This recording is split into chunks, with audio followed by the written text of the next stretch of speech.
Father Knows Best, transcribed in Hollywood, starring Robert Young as father. A half-hour visit with your neighbors, the Andersons, brought to you by America's favorite coffee, Maxwell House. The coffee that's always good to the last drop.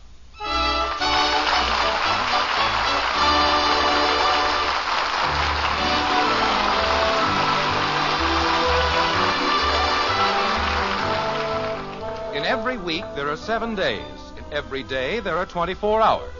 In every hour, there are 60 minutes, or 3,600 seconds. That's a lot of time, isn't it? Time enough to do almost anything. Unless, of course, you happen to be a father. If you're a father, like Jim Henderson, there's never enough time. Never enough minutes or hours or days. That's why, as a conscientious father, you're forced to take steps like this. And so, gentlemen of the Springfield Service Club, let's take a look at the record. Let's put a microscope on the past year and see exactly how much cooperation I have received. Jim? Honey, if you're going to keep interrupting me, I'm sorry, dear, but microscope sounds so funny. Don't you mean magnifying glass? Well, you're being very technical, Margaret. It's just a figure of speech, so what difference does it make which one I use? Not a great deal, I suppose, except that when you say microscope, you think of germs. And that's exactly what they are, a bunch of germs. Elect a man president and then don't lift a finger to help him. I know, dear, but as long as you're going to It's resign... supposed to be such a great honor. I'd better wear this tie, huh? Yes, dear, and I've laid your shirt out in the bed. President of the Service Club. It's just another way of saying I'm too tired. Let Jim do it. Jim, if you want me to hear the rest of your speech... They can get another president. He can do all the work. I'm going to stay home with my family. Where was I? You were looking at the record. Oh, yeah. Let's take a look at the record. Let's put a magnifying glass on the past year and see exactly... Jim. Yes, Margaret. You were right. Microscope sounds better. Thank you. Let's take a look at the record. Let's put a microscope on the past year and see exactly... It's a very peculiar picture. I mean, putting a whole year into a tiny little microscope. But it does sound better when you say it. Margaret. Yes, dear. This is a large microscope, the year size. Well, let's not worry about it. It isn't very important. Yes. I won't interrupt you again. Margaret, if there's anything else you'd rather do... Jim, I'm trying my best to listen. Oh, that's what you were doing. Of course, if you don't want me to hear the speech. I do want you to hear the speech, but we've been at it for 15 minutes, and I haven't been able to get past the introduction. I'm so confused, I don't know if I'm getting dressed or undressed. Mother! I'm in the bedroom, Betty. I think the string beans are burned. Oh, dear, I forgot all about them. I'll be right down. Okay. Between the string beans and Kathy's bath and Betty's fingernails... Jim, just because you're going out to dinner, that doesn't mean that we don't have to eat. I didn't say that. I have 3 growing children to take care of, and they're going to be fed in spite of you and the service clubs. I suppose I burned the string beans.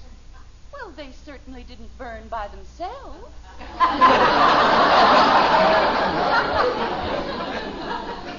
Now, there's logic for you. I'm going out to dinner, so I'm responsible for everything that happens in the house. Blue sock, blue sock, blue sock. Why is it I can never... Bud! You want me? What happened to my... Oh. What's that, Dad? Never mind, I found it. What? I said, never mind, I found it. You found what? My other blue sock. I haven't got it. I know you haven't, I just found it. You did? Yes. That's nice. I thought you'd be happy. I'll give you 10-1 right now. He doesn't know what I'm talking about. And so, gentlemen of the Springfield Service Club, let us take a look at the record. Let's put a microscope on the past year. Let's put a magnifying glass on the past year. Let's take a close look at the past year. Look at the record. Look at the year. Well... Daddy. Oh, no, not this. Daddy, are you still here? Me? Of course not. Didn't your mother tell you? I left 5 minutes ago. What? If you look out the window, you can see me just turning the corner. You're kidding me. Somebody told you. Daddy. Kathy, I haven't time to talk. I've got to leave in very few minutes. Isn't that wonderful? What? Oh, I mean, going out for dinner and everything. That's what I meant, Daddy. It is, huh? Oh, yes. I wonder. Kathy, Yes, Daddy? I've got to change my shirt and my trousers, so if you don't mind. What? Kathy, get out and close the door, please. But I don't mind, Daddy. Well, I do. Now, please get out and close the door. Gee whiz, nobody ever lets me stay any place. All I do is get out. Just like living in an alley, that's what it is. Give a man the privacy of a goldfish. Let's take a close look at the past year and see exactly how much cooperation I have received. As president of the local service club, I've neglected my family, my business, even my golf for the sake of this organization.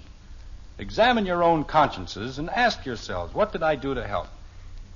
Now, what happened to the darn things? You can never find anything around here.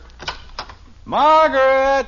She isn't here, Father. She was here 2 seconds ago. She's trying to borrow some string beans from Miss Davis. Oh, thank you. You're welcome. String beans. I can't find my cufflinks, and she's gallivanting all over the neighborhood chasing string beans. Examine your own consciences and ask yourselves, in the past year, what did I do to help? What did I do to help? What did I do to help? What did I do to help? Bud, he's taking those cufflinks again, so help me.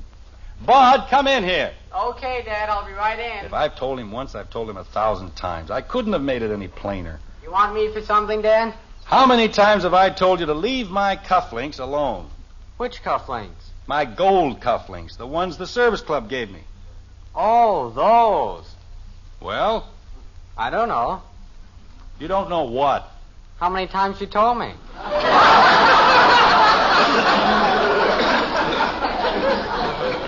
Then why did you? What did I want? Take them. Oh. I didn't. But if you didn't take them, where are they? Maybe Kathy took them. I did not. Well, if it isn't Millicent Mayflower, girl detective. Come in, Millie. Did you call me, Daddy? Kathy, aside from the fact that it isn't polite to drop eaves on people, what did you do with my cufflinks? I didn't drop anything on anybody. What did you do with my cufflinks? What cufflinks, Daddy? His gold cufflinks that the service club gave him. I didn't ask you. Kathy, where are my cufflinks? The gold cufflinks that the service club gave you? Yes. I don't know. Oh, Kathy. Gosh, Daddy, if I knew where they were, I'd be the first one to tell you. I can't afford to have you... I mean, you're almost late now. I am not almost late. Dinner isn't until 7:30. But you always leave here before 7. You have to leave before 7. Why? So you won't be late. Kathy, why are you so anxious to get me out of the house? I didn't say I was anxious. Father! Just a minute, Betty. Kathy, what fiendish little scheme is percolating in the back of your equally fiendish little mind? Why, Daddy. You're up to something. You're up to no good, and I want to know what it is. Now what's the matter? You're going to spank me. I'm not going to spank you. I don't even know what you did. Dad, is it all right if I go back to my room? No, you stay right where you are. But I have homework to do. You can do it later. Right now, we've got to find my cufflinks. Holy cow. Father, now don't forget what you... What's the matter with her? Daddy's going to spank me. What for? I don't know. Betty, did you see Dad's cufflinks? Nope. Father, don't forget you promised to drop the bridge tables and chairs off at the sorority house tonight. I said no such thing. It was tomorrow night. Father, they need them in the morning, and you promised. I don't want you to spank me. What if you don't ever find your cufflinks? Then what happens to my homework? You said you'd take them, and they're counting on it, and if you don't, they won't ever speak to me again. I'm going to be a hermit. That's what I'm going to be. I'm going to grow a long white beard and live on top of a mountain in Tibet. Whatever on earth is... Mother, he said he'd take the tables and chairs over, and now he says he won't. Margaret, so help me. I Kathleen. Daddy said he was going to spank me. I said no such thing. Did I, Bud? I was sitting in my own room, minding my own business. He said last night he'd take the chairs over. Betty. But now he changed his mind, and I Kathy. Well, that's better. Jim, I've never seen it to fail. If I set 1 foot out of the house, absolute bedlam sets in. That's not true. But if you're going to walk out in the middle of an emergency... What emergency? What emergency? The place is crawling with them. Why don't you take them one at a time? All right, I will. Bud? All I want to do is my homework. Go down to the kitchen and watch the string beans. Yes, ma'am. Betty? Father promised me. You'd better set the table in the breakfast room. But Father said... We'll take care of the chairs later. Jumping creepers. And now, my 2 little ones.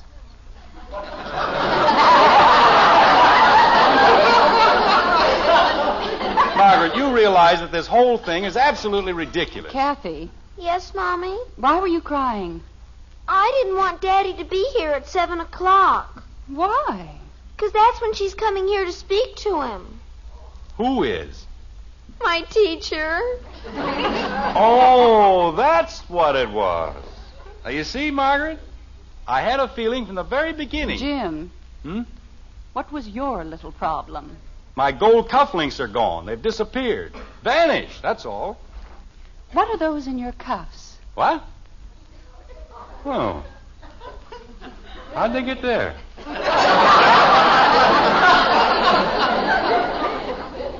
Jim, I told you I'd laid your shirt out. I put the cufflinks in the shirt to save you a little time. Well, Margaret, let's face it. That's a pretty silly place to hide cufflinks.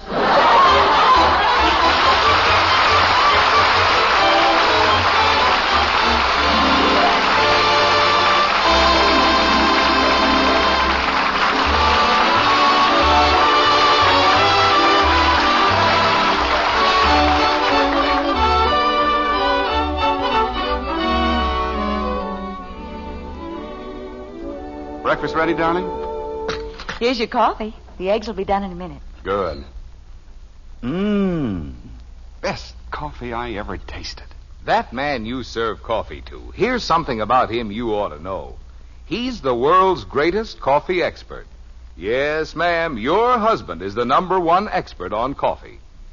Of course, we Maxwell House people, we think we're pretty fair experts. Our coffee is America's favorite brand. But the final judge, the real expert, is that man of yours. And if you'll pour him a cup of Maxwell House, we're mighty sure he'll say... Best coffee I ever tasted. In fact, if he doesn't, we'll give you your money back. You see, we know there's no coffee tastes like Maxwell House because no coffee's made like Maxwell House. No other coffee has that wonderful good to the last drop flavor. Get Maxwell House tomorrow. Start serving it to your husband. And if he doesn't say it's the best coffee there is, why, you return the can and unused portion to us, and we'll gladly refund the price you paid. Our address is right on the front of that familiar blue tin. Tomorrow, see how much the world's greatest coffee expert, your husband, enjoys Maxwell House coffee. Always good to the last drop.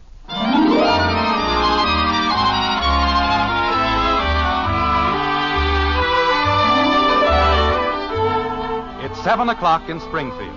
Of course, it's 7 o'clock in other places as well.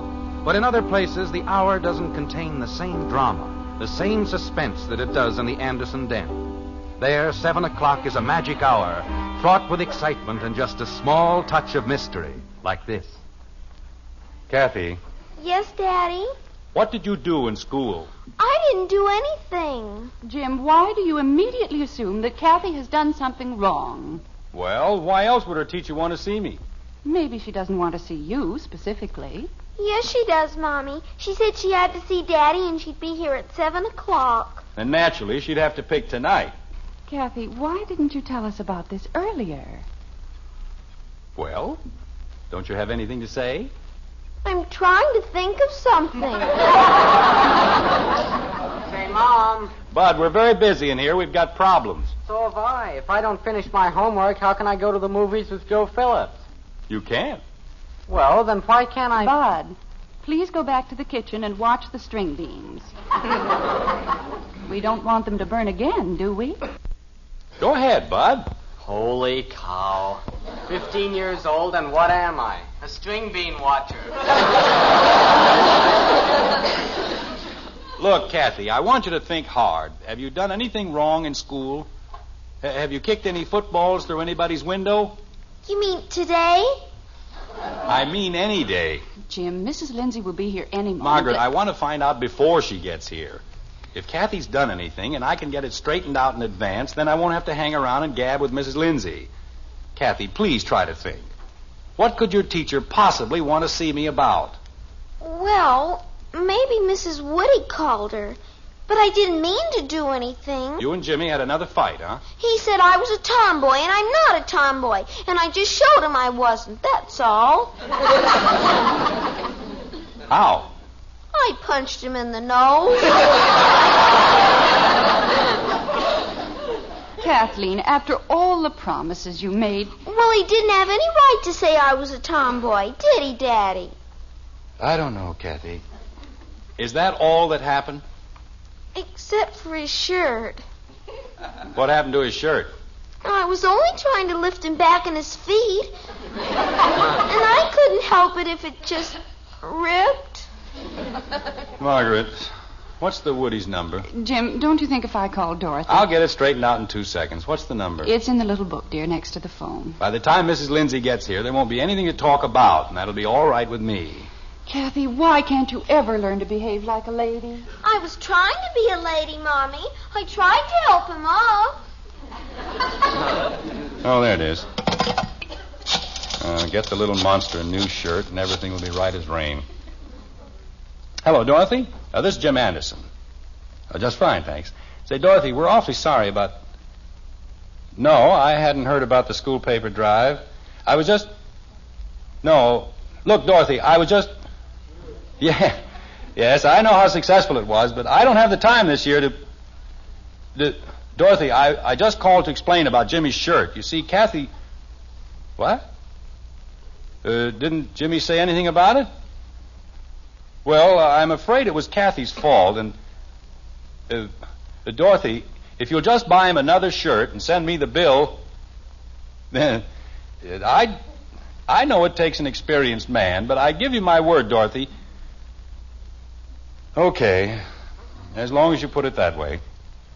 Yes, I'll call a meeting for next Monday night. You're welcome, Dorothy. Good night. Paper drive. 8,000 men in the neighborhood, and she has to pick on me. Is everything all right, Jim? Dorothy didn't know anything about Jimmy's shirt, but shake hands with the chairman of the school paper drive.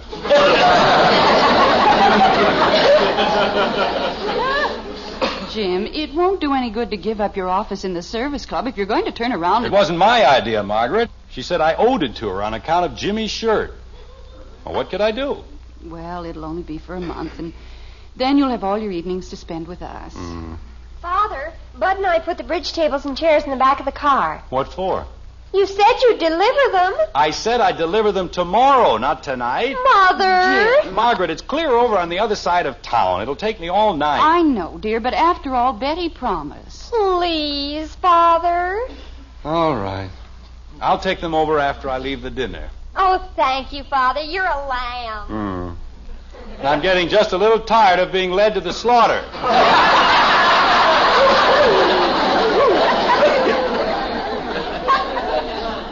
Daddy, Yes, Kathy. maybe it was Stevie Long. What about Stevie Long? I didn't know it was his good sweater. Margaret. Kathy, did you tear Stevie's sweater? Oh, no, Mommy. I was trying to fix it. I can just see that. Well, I I didn't know that was the thread that held the sleeve on. And all I did was pull it a little bit. Then Stevie just stood there and let you, I suppose. He wasn't even there. I was holding the sweater while he went inside to get the baseball. What baseball? The one I hit through the living room window. Kathy. You said you hadn't broken any windows. You said today. This was yesterday. Oh, Kathleen. And anyway, you said with a football, and this was a baseball. Kathy, when are you going to realize that you're not a boy? I don't know. Is there any other child in Springfield who gets into half as much mischief as you do? Don't you know how to say anything but I don't know? I don't know. Margaret. The Long's number is next to the phone, dear. I know the Long's number. This is the 5th time we've had to pay for that same window. I ought to know their number by now. This isn't the same window, Daddy. It's the big one in the front. Well, that makes it much better. I don't know why I ever went into the insurance business. I should have opened a glass factory. Well, hello, Harry. Now, this is Jim Henderson. Well, I haven't had a chance to play much golf lately. I've been sort of tied up with... No, Harry, Harry, I just want to explain about the living room window. You see, Kathy was playing baseball. Yes, I know it's insured, but if I can just tell Mrs. Lindsay that we've got the whole thing... No, it isn't all right, Harry. I'd just as soon... Harry, I haven't got time to be on the Greens Committee. I'm going to resign as president of the Look, Harry, I know that it... But I don't have one evening a week. I've got a family, Harry, and I don't see them from... Look, can't I just send you a check for the window? Okay, Harry. 8 o'clock at your house. On Wednesday. Yes, Harry. Okay, good night. I don't know. Every time I pick up the phone, I'm a member of something else. Did you straighten everything out with Harry, dear? Oh, sure. It was a plate glass window, and he's already collected the insurance. And now I'm a member of the Greens Committee at the golf club. Jim, if this keeps up... Every Wednesday night, what to do with the grass, where to put the cups, and who ran away with the trap in front of the 15th green. I'll probably wind up in back of a lawnmower. Daddy. I don't want to hear another word out of you. But I just thought of something. Jim, she's only trying to help you. Oh, sure. She's helping me just fine. I'm a paper collector and a grass cutter, and I still don't know what Mrs. Lindsay wants. I do. Mom, the string beans are boiling over. Oh, dear. I'll be right there, Bud. Now, Kathy, tell your father what you did and then wash your hands. Dinner's almost ready. Yes, Mommy. Well? What? What did you do? Oh, I think I know what I did, but it wasn't my fault, Daddy. Nothing is ever your fault. I've never seen a child who could do more things that weren't her fault. Well, how did I know her father wasn't through with them? Wasn't through with what? The neckties. What neckties? The ones I told Laurie Hathaway to use. For what? To tie up the goat. What goat? The one I found in the lot. You brought a goat over to the Hathaways? Well, you wouldn't let me keep it here, would you? And I didn't know it was going to eat all Mr. Hathaway's flowers. Oh, Kathy. What am I going to do with you? Spank me? Now I've got to call the Hathaways. And I don't care what committee he wants me to be on. I'm going to pay for the flowers and the ties, and that's all. I'm sorry, Daddy. Can you think of anything else? You mean lately? Margaret! Oh, it's Mrs. Lindsay. Did you call me, Jim? Never mind. Never mind. Hello, Mrs. Lindsay. Kathleen, you sweet child. Come in, Mrs. Lindsay. I've been waiting for you. Thank you, Mr. Anderson. This is a very great pleasure. Yes. Shall we go into the living room? Thank you. I'm sorry, Mrs. Lindsay. About what, dear? About whatever I did. Mrs. Lindsay, I've been calling people all night. Why, Kathleen, you haven't done anything. Have you? Haven't I? Not that I know of. Gosh. Oh, wait a minute. If she hasn't done anything, what did you want to see me about? Mr. Anderson, I have the most wonderful news for you. You've been elected president of the PTA. Congratulations. Oh, no.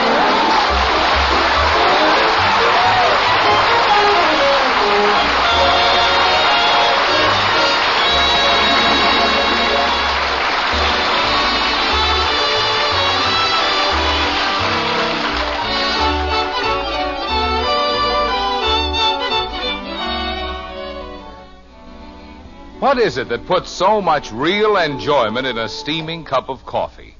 Why, it's flavor. Yes, and when you buy coffee, you certainly want to get the most in flavor for your money. Now, that's something the world's greatest coffee expert can help you find. Your husband. He's the expert we mean. Just serve him a cup of Maxwell House coffee. And then when he says, best coffee I ever tasted, you'll know Maxwell House has the flavor, that it's your coffee buy. Find out tomorrow. Buy a pound of Maxwell House. Start serving it to your husband. And count all the truly good cups of coffee you get from that 1 pound. At your own table, find out how much more you get for your money with Maxwell House coffee. Always good to the last drop.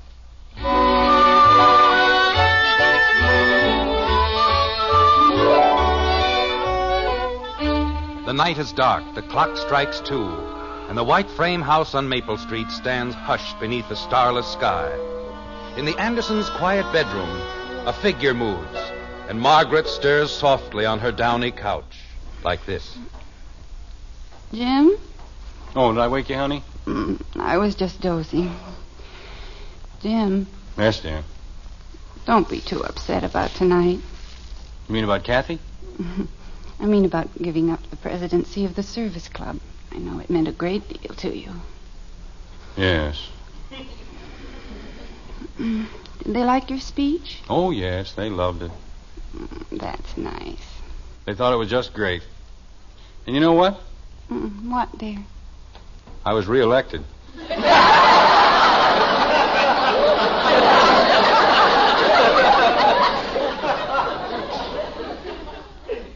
Good night, Jim. Good night, dear.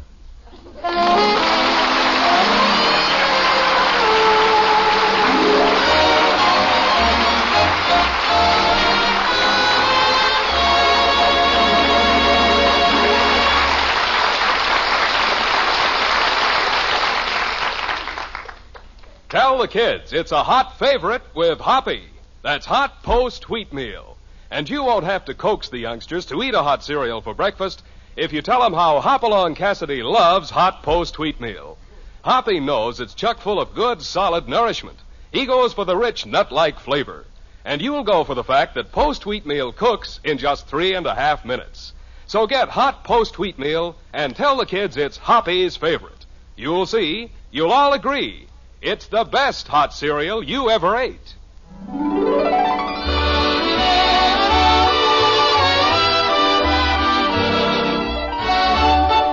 Join us again next week when we'll be back with Father Knows Best, starring Robert Young as Jim Anderson, with Roy Barkey and the Maxwell House Orchestra, and yours truly, Bill Foreman.